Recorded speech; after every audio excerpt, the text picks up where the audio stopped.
वहां पे क़यामत उतर सकती है। लेकिन क्योंकि ये पाकिस्तान है, यहाँ सब चलता। क्यों? मैंने आपसे पहले कहा, अदालत ने कहा कि 90 दिन में इलेक्शन करवाओ, और ताकतवरों ने कहा जाओ हम नहीं करवाते, तो भी अदालत उनका कुछ नहीं बिगाड़ सकी, क्योंकि ताकतवर यहाँ बहुत ज्यादा ताकतवर है।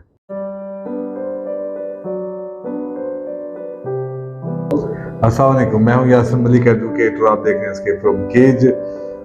अदालत ने कहा था कि 90 दिन में इलेक्शन करवाओ, ताकतवरों ने कहा जाओ हम नहीं करवाते, लेकिन उसके बाद अदालत ताकतवरों का कुछ नहीं बिगाड़ सकी, बल्कि अदालत ने वो केस गैर मुअय्यना मुद्दत के लिए मुलतवी कर दिया। उसी केस की जो पंजाब इलेक्शन रिव्यू का केस सुप्रीम कोर्ट में आज ज़ेरे इल्तवा था, आज उसकी पेशी थी, और आफ्टर दैट हेयरिंग ये चीज़ डिसाइड कर दी गई कि इलेक्शन के अंदर कोई अमेंडमेंट या इलेक्शन को आगे करने का इलेक्शन कमीशन के पास कोई जवाज़ नहीं। कम अज कम इस हद तक पाकिस्तानियों को मुबारकबाद कि इलेक्शन कमीशन के खिलाफ ये फैसला आ चुका है। क्या ये हतमी है? क्या ये अदालती रजीम जो इस वक्त मौजूद है, इसके होते हुए तो ये फैसला माना जा सकता है, लेकिन जो अगली रजीम चेंज होने जा रही है अदालतों के अंदर, अगले चीफ जस्टिस का, जिसका इंतजार नवाज शरीफ इस तरह से कर रहे हैं, जिसका बेचैनी का अंदाजा आप और मैं कर ही नहीं सकते। अब इस वक्त क्या अदालतें फैसला करवा पाएंगी अपने इस फैसले पर अमल दरामद? सवाल ये और बहुत कुछ हमारे जहनों पे एज अ पाकिस्तानी कौम, फंडामेंटल राइट्स को वॉयलेट किया जा रहा, और हम उन फंडामेंटल राइट्स को वॉयलेट होने देते हैं, हम उसके ऊपर आवाज नहीं उठाते। तो कहानी है 90 दिन के इलेक्शन। जब इमरान खान साहब ने KPK की और पंजाब की असेंबलीज को डिसॉल्व किया, तो कॉन्स्टिट्यूशन ऑफ पाकिस्तान में एक चीज क्लियरली लिखी थी कि अगर कोई भी असेंबली डिसॉल्व की जाती है तो इलेक्शन की डेट 90 डेज है। इलेक्शन कमीशन इज बाउंड कि वो 90 दिन के अंदर अंदर इलेक्शन करवाए। इलेक्शन कमीशन ने 90 दिन के अंदर इलेक्शन कराने से एतराज जाहिर किए। मामला सुप्रीम कोर्ट के सामने गया।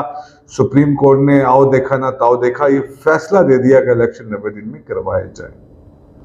लेकिन क्योंकि पीछे इलेक्शन कमीशन के भी ताकतवर थे, पाकिस्तान की एस्टेब्लिशमेंट थी, और इलेक्शन करवाने मकसूद ही नहीं थे, और PDM की जमातें तो खैर उनकी क्या बात करें। सो ये फैसला किया जाए, अदालत जो भी चाहे वो कह दे, हम इसको नहीं मानेंगे। हमने अदालत की बेबसी देखी, हमने अदालतों का मजाक उड़ते हुए देखा, हमने अदालत पे तनकीद होती हुई देखी, हमने अदालत पे हमला आवर जत्थे भी देखे, लेकिन किसी के कान पे जून नहीं रेंगी। और ये 90 दिन की कहानी इस बात पे ख़त्म हुई कि उस पे जो कंटेम्प्ट पिटिशंस थी, जो उसके आगे जो एप्लीकेशंस थी, उस केस को गैर मुअय्यना मुद्दत तक मुलतवी कर दिया गया। फिर इलेक्शन कमीशन के कहने के ऊपर उस वक्त की PDM गवर्नमेंट ने एक एक्ट पास किया। एक्ट के मुताबिक इलेक्शन की डेट अनाउंस करने के इख्तियार इलेक्शन कमीशन ऑफ पाकिस्तान को दे दिया गया। उसी पंजाब इलेक्शन रिव्यू केस में सुप्रीम कोर्ट का आज एक अहम फैसला आया, जिसमें इलेक्शन कमीशन की ये बात नहीं मानी गई। अल्टीमेटली एक तरफ एक्ट्स हैं जो एक टेम्पररी लॉज होते हैं, जिसको कोई भी गवर्नमेंट अपने ख़ास मकासद के लिए, अपनी इंफ्रास्ट्रक्चर की बहाली के लिए, अपने मुख्तलिफ काम करने के लिए इम्प्लीमेंट करती है, एक तरफ बनाती है जो असेंबली से डिसॉल्व सिंपल मेजोरिटी के साथ। दूसरी तरफ कॉन्स्टिट्यूशन ऑफ पाकिस्तान, जो चीज कॉन्स्टिट्यूशन ऑफ पाकिस्तान में लिखी गई है, being a student of law, उसको एक्ट ओवरराइड नहीं कर सकता।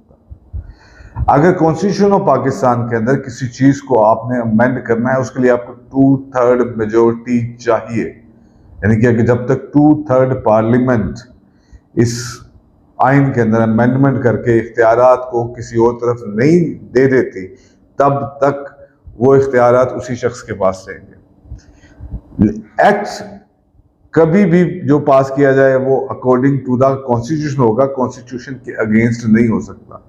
एक्ट उन प्रोविजंस को नहीं छेड़ सकता जिनके अंदर सिर्फ और सिर्फ जो एक स्पेसिफिक लेकर चीजें दी गई, उसके लिए आइन की अमेंडमेंट जरूरत है। लेकिन गवर्नमेंट ऑफ पाकिस्तान क्योंकि ना किसी आइन को मानती थी, ना ताकतवरों ने किसी आइन को माना, तो उन्होंने एक्ट पास किया। उन्होंने कहा जी सब कुछ जो है ना वो चीफ इलेक्शन कमीशन करेगा। चीफ इलेक्शन कमिश्नर जिसका वाहिद काम इस मुल्क के अंदर साफ और शफाफ इलेक्शन करवाना था, साफ और शफाफ तो छोड़िए, वो सिरे से ही एतराजी है, इनकारी है पाकिस्तान के अंदर इलेक्शन करवाने के लिए। तो चीफ इलेक्शन कमीशन को भी सलाम, क्योंकि उनको लगता है ताकतवर उनके साथ हैं और अदालतें बेबस हैं, अदालतें उनका कुछ नहीं कर पाई। यानी कि इस रजीम में ये जो अदालतें हैं या दूसरी तरफ इस्टेब्लिशमेंट खड़ी है या इमरान खान है या पीडीएम की गवर्नमेंट्स हैं, इस एक रजीम के अंदर जितने भी किरदार हैं वो अपनी अपनी जगह पे एक जाती अना के ऊपर खड़े हैं, एक अना के ऊपर खड़े हैं। जैसे मुल्क का बेड़ा गर्क हो जाए, किसी को इससे कोई परवाह नहीं है। सवाल यह है, तब ये लोग कहते थे कि अगर हम इकट्ठे इलेक्शन करवाएंगे तो ये इकट्ठे इलेक्शन हो जाने चाहिए। चले, अब पाकिस्तान की तमाम असेंबलीज को डिसॉल्व कर दिया गया by the mutual consensus PDM government के साथ, पाकिस्तान की सबसे बड़ी जमहूरी ताकतों के थ्रू। उसके बाद इलेक्शन कमीशन साहब वो डिलिमिटेशंस और नई मर्दमशुमारी उसकी बातें करना शुरू हो गया। अब उसने कहा नवंबर में जाके सारा कुछ कंप्लीट होगा, उसके बाद इलेक्शन की डेट देंगे। ये उसके लिए भी था क्योंकि ताकतवर नहीं चाहते कि अभी इलेक्शन हो। अगर ताकतवरों ने ही सब कुछ करना, मतलब जनरल्स हैं, इस्टेब्लिशमेंट के कुछ और किरदार हैं, माफियाज हैं, अगर हम जनरली सीधी बात करें तो अगर उनकी मंशा के मुताबिक ही चीजें चल रही हैं तो इस पाकिस्तान की जो 23 करोड़ या 25 करोड़ आवाम, इसका क्या करें? ये कॉन्स्टिट्यूशन पाकिस्तान जिसके अंदर इदारों की जो जुरिस्डिक्शन है उसके ऊपर ही कोई बात माननी नहीं गई, अदालतें बेबस थी। यानी कि अगर जो जज जेबा थी उनकी जो कंटेम्प्ट पे तो बड़े इमरान खान को कटहरे पे खड़ा किया गया, लेकिन जो सुप्रीम कोर्ट के हुक्म अजूली हुई उस पे क्यों कंटेम्प्ट ऑफ कोर्ट अभी तक नहीं लगी? चीफ जस्टिस की कंटेम्प्ट पे कंटेम्प्ट ऑफ कोर्ट क्यों नहीं लगी? ये बात अलग है कि हम इस बात को डिस्कस नहीं करते कि चीफ जस्टिस साहब ने बात ठीक की थी या बात गलत की थी, फैसला ठीक था या नहीं था। आपको फैसले से एतराज हो सकते हैं, लेकिन आप कभी भी कंटेम्प्ट ऑफ कोर्ट नहीं करते। You have to surrender by the court, आपको सरेंडर करना पड़ेगा कोर्ट को। ये इसी तरह जमहूरी माशरे और इसी तरह से माशरे जिन्होंने तरक्की करनी हो वो चलते हैं, लेकिन क्योंकि ये पाकिस्तान है और यहां सब चलता है, इसलिए अभी तक कॉन्स्टिट्यूशन ऑफ पाकिस्तान, आईने पाकिस्तान के अंदर 90 दिन का टाइम देने के बावजूद भी आज तक इलेक्शन नहीं हुए। ना सिर्फ आईने पाकिस्तान के अंदर ये चीज थी, बल्कि पाकिस्तान की सबसे बड़ी अदालत सुप्रीम कोर्ट ऑफ पाकिस्तान के अंदर ये पिटीशंस दाखिल हुई, उनका फैसला हुआ कि 90 दिन के अंदर इलेक्शन कराने जरूरी हैं। इसके बावजूद भी सुप्रीम कोर्ट ऑफ पाकिस्तान के किसी ऑर्डर को इंप्लीमेंट नहीं किया गया, हवा में उड़ा दिया गया, तजलील की गई और अदालतों की बेबसी आवाम को दिखाई और ताकतवरों ने अपनी ताकत सबके सामने रख दी। ये सब कुछ था, बहुत कुछ था, हमने देखा, हम अभी भी देख रहे हैं, हमने अभी ना जाने क्या क्या देखना है। बात आज पंजाब की जो लेजिटिमेट गवर्नमेंट है, जो निगरान गवर्नमेंट थी, आज वो 3 माह से 6 माह पे आ गई, 6 माह से 9 माह पे चली जाएगी, जिसकी according to the constitution of Pakistan कोई लीगल वैल्यू बनती नहीं है, लेकिन फिर भी वो चल रहे हैं क्योंकि ये पाकिस्तान है। यहाँ पे कॉन्स्टिट्यूशन ऑफ पाकिस्तान ना माना जाए तो कोई क़यामत नहीं उतर आती। जिंदा कौमें होती हैं तो वहां पे क़यामत उतर आती है, वहां पे क़यामत उतर सकती है, लेकिन क्योंकि ये पाकिस्तान है, यहाँ सब चलता।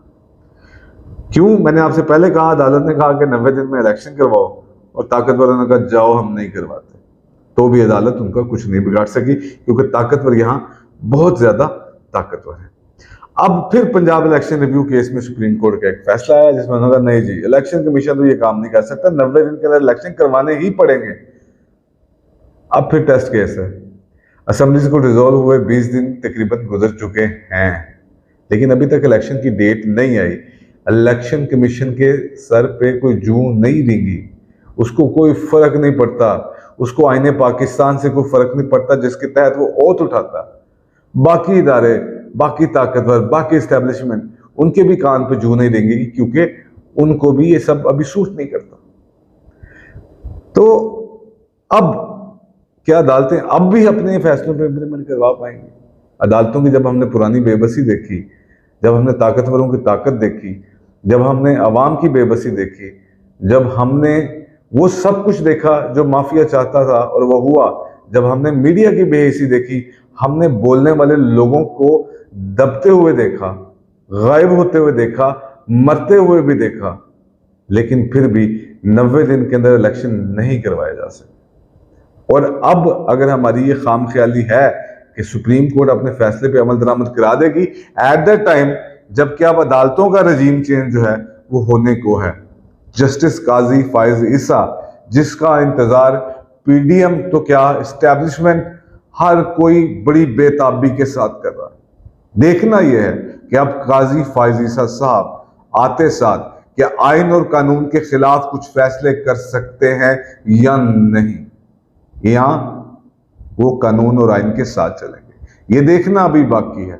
लेकिन 90 दिन के अंदर इलेक्शन, अगर सुप्रीम कोर्ट 1000 बार भी ये ऑर्डर कर दे तो 1000 बार ये ऑर्डर वॉयलेट कर दिया जाएगा, क्योंकि ताकतवर और माफिया जब एक दफा अदालत की तौहीन कर सकते हैं, अदालत को बेबस कर सकते हैं, तो ये काम बार बार किया जा सकता है। और ये रोकेगा वही जिसके पास कोई खुददारी, जिसके पास कोई घुमंड, कोई गम होगा कौम का। बाकी सीटों पर बैठे हैं, अगर ऐसे ही चीफ जस्टिस आपने लगना है और बने रहना है तो आपकी मर्जी है। आपको इससे बेहतर था कि आप इस बात पर रिजाइन कर देते, लेकिन चले नहीं किया, ये आपकी मर्जी थी। लेकिन अब फिर से सुप्रीम कोर्ट ने कहा 90 दिन में इलेक्शन कराओ, और ताकतवरों ने फिर कहा जाओ हम नहीं कराते।